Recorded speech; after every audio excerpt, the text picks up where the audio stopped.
Hash press करने से आपका आईपी असाइन हो जाएगा।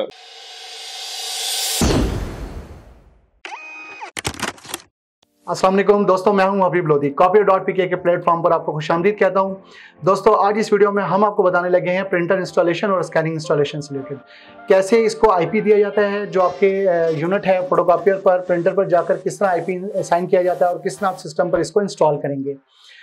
कहीं मत जाइएगा, देखते रहिएगा Copier.pk। अगर आप हमारे चैनल पर नए हैं तो इस चैनल को सब्सक्राइब कर लीजिए, बेल आइकन को प्रेस कर दीजिए ताकि आपको नोटिफिकेशन मिलता रहे।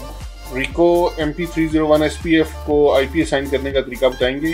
आईपी असाइन करने के लिए आपने पैनल के एक्सट्रीम राइट पर टॉप से बॉटम की तरफ थर्ड हार्ड की है जिसके ऊपर यूजर टूल्स लिखा है, उसको प्रेस करना है। उसको प्रेस करने के बाद आपके पास जो स्क्रीन आएगी उसमें आपने सिस्टम सेटिंग्स को सिलेक्ट करना है। सिस्टम सेटिंग्स के बाद आप इंटरफेस सेटिंग में जाएंगे, उसके बाद नेटवर्क में जाएंगे। नेटवर्क में आपके पास मशीन IPv4 एड्रेस आ रहा है। इसको आप मशीन IPv4 एड्रेस को सिलेक्ट करने के बाद इसका IPv4 एड्रेस चेंज करेंगे। हैश प्रेस करने से आपका आईपी असाइन हो जाएगा। इसके बाद आप ओके करेंगे। उसके बाद सबनेट मास्क है, सबनेट मास्क को आप डिफॉल्ट पे कर दें जो 255.255.255.0 होता है। इसके बाद भी आप हैश प्रेस करेंगे और ओके करेंगे। वंस अगेन ओके करने से आपका आईपी असाइन हो जाएगा। इसके बाद आप गेटवे को अगर तो नेटवर्क की वैल्यूज के हिसाब से रखना चाहते हैं तो वेल एंड गुड, अदरवाइज आप इसको 00 भी रख सकते हैं। हम यहाँ पर अपना जो गेटवे एड्रेस है इसको 0 पे रखेंगे। हैश प्रेस करने के बाद ओके कर देंगे। इसके बाद हम DNS कॉन्फ़िगरेशन में आएंगे और DNS कॉन्फ़िगरेशन को भी हम 00 कर देंगे। एक सिंपल नेटवर्क के अंदर इंस्टॉल करने के लिए मशीन को DNS सर्वर्स या गेटवे की जरूरत नहीं होती, लिहाजा हम इन वैल्यूज को असाइन नहीं करेंगे। इसके बाद हम एग्जिट करके बाहर आ जाएंगे। जी, तो एग्जिट करके बाहर आने के बाद अब हम पीसी की तरफ जाएंगे जहां पर हम आपको प्रिंटर ड्राइवर की इंस्टॉलेशन बताएंगे। तो दोस्तों, जैसा कि आपने देखा कि हमने वीडियो के पिछले हिस्से में आपको रिको MP301 SP मशीन के स्कैनर फंक्शन की कंप्लीट डिटेल्स आपको बताई और उसको डेमोन्स्ट्रेट करके बताया आपको और तमाम फीचर्स को एलैबोरेट किया। अब हम आपको रिको MP301 SP के प्रिंटर ड्राइवर इंस्टॉलेशन और स्कैनर कॉन्फ़िगरेशन का तरीका आपको दिखाएंगे। हमारे साथ रहिएगा। सबसे पहले प्रिंटर की कनेक्टिविटी हम चेक कर लेते हैं। प्रिंटर की कनेक्टिविटी चेक करने के लिए सबसे पहले आपको प्रिंटर को एक वैलिड आईपी एड्रेस असाइन करना ज़रूरी है और वो हम असाइन कर चुके हैं। इसको चेक करने के 2-3 तरीके हैं। आप कमांड प्रॉम्प्ट से इसको पिंग करके भी देख सकते हैं। उसके अलावा आप ब्राउज़र खोल के और ब्राउज़र में आप इसका आईपी एड्रेस डायरेक्ट इनपुट कीजिए और इसका वेब एडमिन पेज अगर खुलता है तो दैट मीन्स कि आपकी कनेक्टिविटी मौजूद है। और ये देखें कि हमने इसका आईपी एड्रेस एंटर किया है और मशीन का जो वेब एडमिन पेज है वो खुल गया है। दैट मीन्स कि इसकी कनेक्टिविटी काम कर रही है। मशीन का वेब पेज ओपन हो गया है। अब हम इस मशीन के प्रिंटर ड्राइवर इंस्टॉलेशन का जो प्रोसीजर है उसको स्टार्ट करते हैं। सबसे पहले आप कंट्रोल पैनल में जाएंगे। कंट्रोल पैनल में जाने के बाद आप डिवाइसेज एंड प्रिंटर में जाएंगे। यहाँ पे आप ऐड प्रिंटर करेंगे। ऐड प्रिंटर करने के बाद आप ये नीचे जो लिंक दिया गया है the printer that I want isn't listed, इस पर क्लिक करेंगे और उसके बाद ऐड ए लोकल प्रिंटर और network printer with manual setting पर क्लिक करेंगे। नेक्स्ट पे क्लिक कीजिए और उसके बाद यहाँ पर आपने एग्जिस्टिंग पोर्ट, अगर तो आपकी जो आईपी एड्रेस आपने असाइन किया उसकी पोर्ट बनी हुई है तो फिर तो आप यहाँ से एग्जिस्टिंग पोर्ट को सिलेक्ट करेंगे। अगर पोर्ट नहीं बनी हुई तो आपको एक नई पोर्ट बनानी पड़ेगी। उसके लिए आप क्रिएट न्यू पोर्ट पे क्लिक करें और उसके बाद स्टैंडर्ड TCP/IP पोर्ट पे क्लिक करें। इसके बाद आप नेक्स्ट पे क्लिक करें और जो आईपी एड्रेस आपने मशीन को दिया था उस मशीन का सेम आईपी एड्रेस यहाँ पर एंटर कर दें ताकि उसकी पोर्ट क्रिएट हो सके। जी, तो ये आईपी एड्रेस हमने दिया था। यहाँ पर आप इसका होस्ट नेम भी दे सकते हैं। अगर आपको होस्ट नेम याद है तो मशीन का होस्ट नेम भी एंटर किया जा सकता है जो कि ये है। इससे भी मशीन इंस्टॉल हो जाएगी। तो दोस्तों, क्योंकि हम यहाँ पर आईपी एड्रेस यूज़ करने वाले हैं लिहाजा हम इसको होस्ट नेम पर इंस्टॉल नहीं करेंगे। पर कंट्रोल C प्रेस करके दोबारा हम अपने आईपी एड्रेस पे आ जाएंगे। यहाँ पर हम नेक्स्ट क्लिक करेंगे।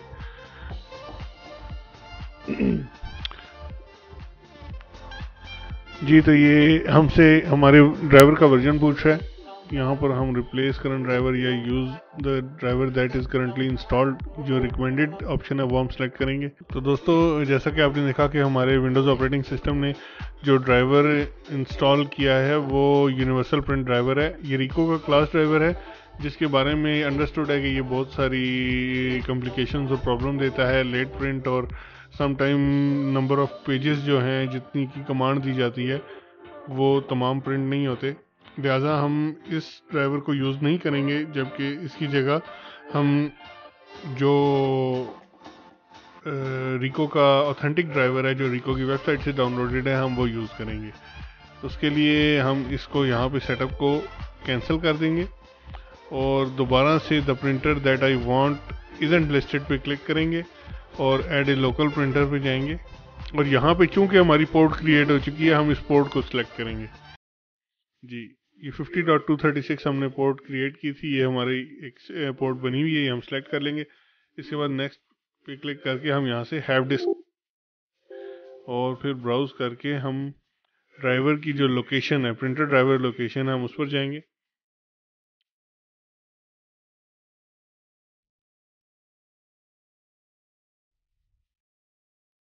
जी तो दोस्तों ये हमारे पास प्रिंटर ड्राइवर मौजूद है इसके यहाँ पे। यहाँ से हम इसका 64 बिट का ड्राइवर इंस्टॉल कर लेंगे। ओके पे क्लिक करेंगे और ये हमारा ड्राइवर है, इसको नेक्स्ट क्लिक करेंगे, नेक्स्ट करेंगे। यहाँ पे बाय डिफ़ॉल्ट जो ड्राइवर्स आते हैं वो गेस्टेटनर के नाम से आते हैं। इसको आप रिको या 7 अपनी मशीन के हिसाब से उसको चूज़ करके सेव कर सकते हैं। नेक्स्ट कीजिए।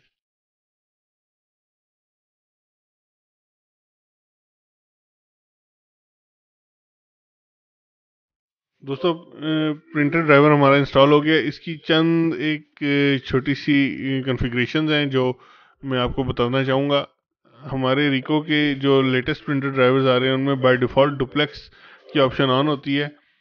इसको ऑफ़ करना ज़रूरी है वरना आपके तमाम प्रिंट्स जो हैं वो डुप्लेक्स प्रिंट आएंगे। इसके लिए हमने ड्राइवर के ऊपर राइट क्लिक मेन्यू में जाके प्रॉपर्टीज़ में चले गए, प्रिंटर प्रॉपर्टीज़ में, और उसके बाद हम यहाँ से एडवांस टैब में प्रिंटिंग डिफ़ॉल्ट्स पे क्लिक करेंगे और उसके बाद डिटेल्ड मेन्यू में जाके यहाँ पे डिटेल सेटिंग में जाएंगे और उसके बाद ये एडिट की ऑप्शन है, इसमें आप जो देखते हैं 2 साइडेड लॉन्ग एज बाइंड की ऑप्शन सेलेक्ट हुई हुई है, इसको यहाँ से आप ऑफ कर दें। उसके बाद अप्लाई कर दीजिए। और एक और चीज़ ये कि यहाँ पे आप डॉक्यूमेंट साइज़, चूँकि हमारे यहाँ जो डॉक्यूमेंट है वो A4 साइज़ पेपर यूज़ होता है, तो A4 को सिलेक्ट कीजिए, अप्लाई कीजिए और ओके कर दीजिए। इसके बाद हम इसका जी एक टेस्ट प्रिंट देकर देख लेते हैं।